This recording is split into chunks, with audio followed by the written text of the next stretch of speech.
हरे कृष्णा। आज हम एक बहुत इम्पॉर्टेंट टॉपिक पे डिस्कस करेंगे। आई एम श्योर कभी ना कभी आपने इसको फेस किया होगा या आप इससे सफ़र किए होंगे और आप चाहते भी होंगे इसको कंट्रोल करना, ठीक है। And that is anger. जी हाँ, ये एक ऐसा इशू है ना जो केवल आपको सारी प्रॉब्लम का ये जड़ है। आपके हेल्थ से रिलेटेड हो जाता है, आपके रिश्तों से होता है, आपके बिजनेस को इम्पैक्ट करता है, हर चीज़ को ये इम्पैक्ट करता है।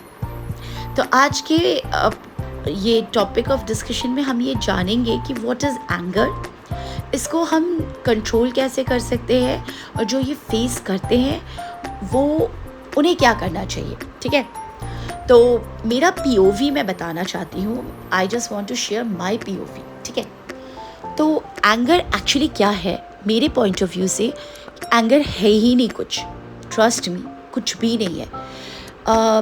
ये वो कमज़ोरी है जो इंसान कुछ स्पेशल पीपल के सामने निकालते हैं, जैसे अपने लव्ड वंस के, या वो पर्सन जो उनको लगता है उनसे वीक है, तो वो अपनी कमज़ोरी उनको दिखाकर उनसे अपनी चीज़ें मनवाना या करवाना चाहते हैं। वो उन्हें थ्रेटन करना चाहते हैं। बिकॉज आप सोचो ज़रा, जिसको ये एंगर इशू होता है वो ही पर्सन, सपोज उस पर्सन को एक्स नाम देते हैं, ठीक है। वो एक्स पर्सन वो एंगर इशू कभी भी अपने सपोज बॉस को नहीं दिखाएंगे, या अपने से जो उनसे ऊंचे हैं, चाहे वो फिनेंशियली, इमोशनली, फिजिकली तौर पे उनसे ज़्यादा स्ट्रॉन्ग है, उन्हें कभी वो शो नहीं करते। ये शो कहाँ होता है? ये बेसिकली अपने से वीक पीपल पे होता है। इसका मतलब क्या है? इसका मतलब सिर्फ साफ है कि ये एक ऐसा चीज़ है जिसको आप ईजिली कंट्रोल कर सकते हो, लेकिन आप उनको सिर्फ शो करते हो जो आपको लगता है कि आपको कभी वो हर्ट नहीं करेंगे, वो आपको कभी छोड़ के नहीं जाएंगे, ठीक है। तो अगर कोई बोले ना मुझे एंगर है या शॉर्ट टेम्पर्ड हूँ, या कोई आपको थ्रेटन करना चाहे, तो प्लीज़ उससे डरिएगा मत, ठीक है। अब आता है हमारा सेकंड पॉइंट, होता है कि इसे कंट्रोल कैसे करते हैं।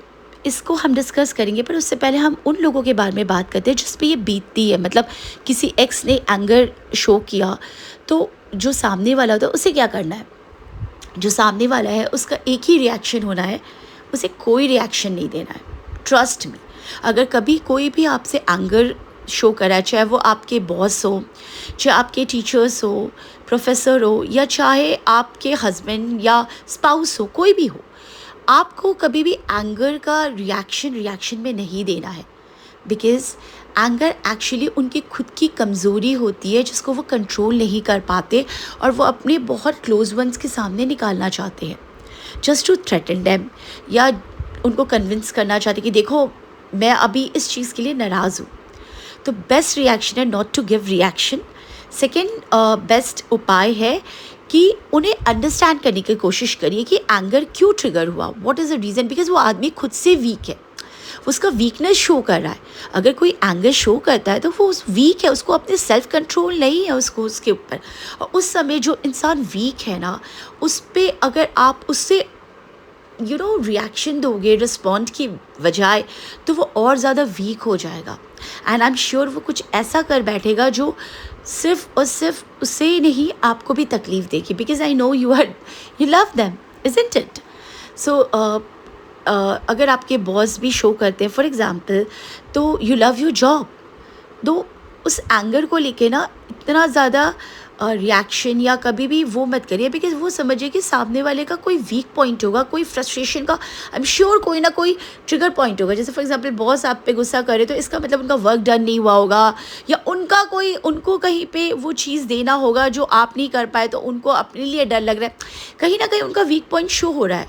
If somebody is showing anger, तो उसकी वीकनेस को प्लीज़ उसके स्ट्रेंथ में बदलने का कोशिश करिए। इस एंगर को आप सिर्फ डील कर सकते हो पीस से, उनको केयर दे के, उनको लव दे के, उनके लिए ब्लेसिंग क्रिएट करके कि ओ गॉड प्लीज़ इनको पीस दीजिए, सो दैट कि ये अच्छी बातें सोच सके, ठीक है। And the important thing is that जिससे एंगर इशू है वो क्या करे, ठीक है। मेरा एक सिंपल फंडा है। पहली बात तो ये एंगर होता नहीं, ये आपका वीकनेस है जो आप कुछ सिलेक्टिव पीपल पे शो करते हो, दैट्स ऑल। या आप अपना वीकनेस कुछ सेलेक्टिव पीपल पे शो करते हो। तो आप इसको कैसे कंट्रोल कर सकते हो कि जब भी आपको एंगर इशू हो, तो आप, मैंने ये एक्सपेरिमेंट किया, आप एक नोटबुक बनाओ, ठीक है, उसमें आप लिखना शुरू कर दो। जब भी आपको एंगर आता है या कुछ भी आता है, तो आप उसमें जिस भगवान को आप फॉलो करते हो उनका नाम 5 मिनट्स 10 मिनट्स लिखना शुरू कर दो, या जिस पे भी आया। लिखने के बाद आपको एक अलग किस्म की ना एनर्जी और एक अलग टाइप का स्ट्रेंथ मिलेगा। एक what we say, you will find a strength to know what is right and what is wrong for you, what kind of thing you should choose, and whether this way is right or wrong. If you want to show your anger to that person, whether you should do or not, मतलब ये सारी चीज़ें ना you will get to know, trust me, you will get to know। आप ये करके देखो, आप 1 पेज 2 पेज लिखो, इससे आपको एक एक्सपेरिमेंट होगा कि आपको ये भी रियलाइज़ होगा कि आप कितना करते हो। किसी की नोटबुक 1 साल में फिलअप होगी, किसी की 1 दिन में, किसी की 1 घंटे में भी हो सकती है भैया, डिपेंड करता है। तो आप ये करो।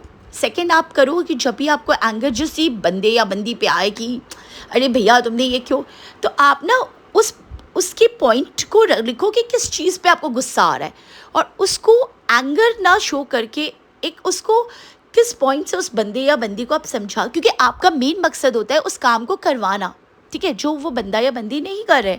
तो rather than showing your anger, you should make it in a very nice way, very sweet way you can convey to that person।